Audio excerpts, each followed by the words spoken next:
Happy new year, নতুন বছরে তোমাদের আন্তরিক ভালোবাসা এবং শুভেচ্ছা জানিয়ে আজকের ভিডিওটা শুরু করছি। এখন বাজে সন্ধ্যা 7:30। এখন আমি একটা সাদা মুরগি রান্না করব। মুরগিটাকে প্রথমে আমি লবণ হলুদ দিয়ে ভেজে নেব। ভাজা হতে হতে মশলাটা রেডি করে নেব। দেখো কিছুটা পরিমাণে পানি দিয়ে দিলাম। তারপরে এখানে দেখো পেঁয়াজ, একটা কাঁচা টমেটো, কাঁচা লঙ্কা, ধনেপাতা, পাকা টমেটো, রসুন সব একসাথে দিয়ে দিলাম। এগুলোকে আমি ভালোভাবে একটু ধুয়ে নেব। আমি মাংসটাকে লাল লাল ভাজবো না, হালকা একটু ভেজে নেব যাতে না ভেঙে যায়। ছোটো বাচ্চারা খাতে তো মশলাটা মিক্স করে নিয়ে আসবো। আবার একটু নেড়ে দেবো মাংসটা।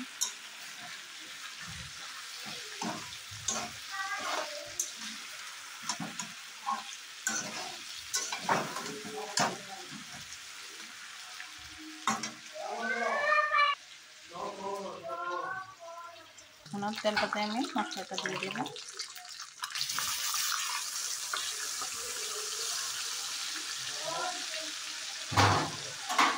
এবার তেল আমি মশলাটাকে ভালোভাবে ভেজে নেব যতক্ষণ পর্যন্ত মশলাটা ভাজা না হয়।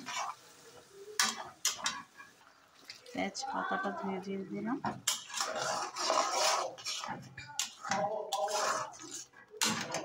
এখানে আমি লঙ্কা গুঁড়ো দেবো না, পুরোটা রান্নে কাঁচা মরিচের উপরে হবে। এখানে আমি 1 চামচ হলদি দিয়ে দেব কালারের জন্য।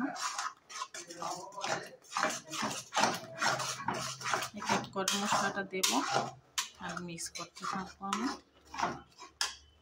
1 চিমটি পাঁচফোড়ন দিয়ে দিলাম সেন্টের জন্য।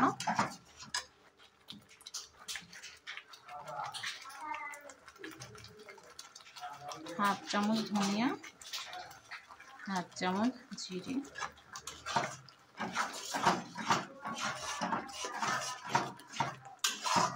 আমি এক এক করে মশলাটা অ্যাড করবো আর ভেজে নেব।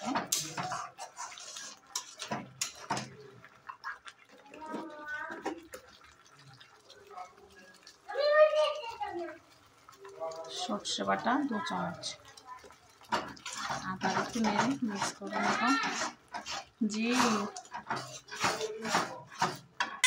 দেখো গরম মশলার সাথে আমি একটা মিক্স মশলা করে রাখি সবসময়।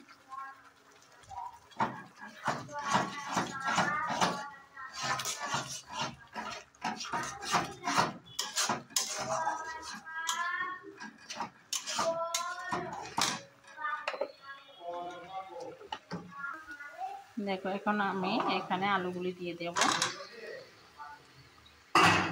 আলুগুলি দিয়ে মশলাটার সাথে বেশ কিছুক্ষণ ভেজে নেব। এখন একটু লবণ দিয়ে দেব যাতে আলুটা ভালোভাবে সেদ্ধ হয়ে আসে।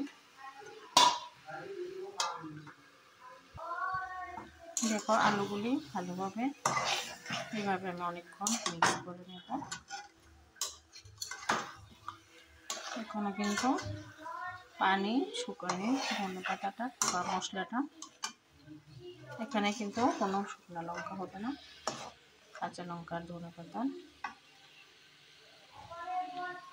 আমি আবার কিছুক্ষণের জন্য ঢেকে দেবো।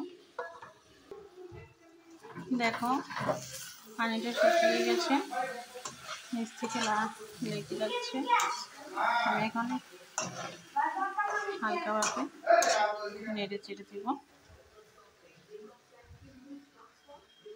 এখন আমি মাংসটাও দিয়ে দেবো, দিয়ে আবার একটু ঢাকা দিয়ে দেবো। এখন আমি একটু মাংসটা নেড়ে চেড়ে দেবো।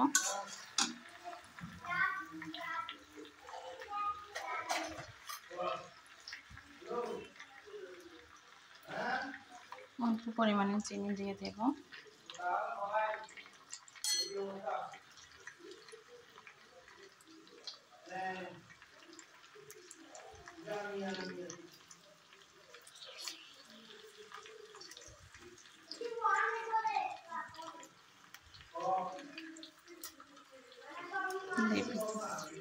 রস দিয়ে দেব।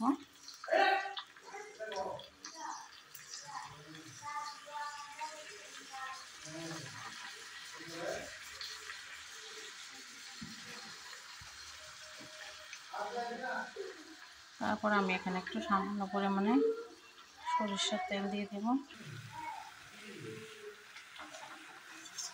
দেখো মুরগির মাংসর মোনাটা হয়ে গেছে, খাওয়ার জন্য রেডি। আমি এখানে কোনো ঝোল ইউজ করবো না। আল্লাহ হাফেজ, আসসালামু আলাইকুম। সবাই ভালো থাকবেন, সুস্থ থাকবেন। নতুন বছরে সবার জন্য শুভকামনা রইল। আজ এই পর্যন্ত, আবার দেখা হবে অন্য কোনো ভিডিওতে।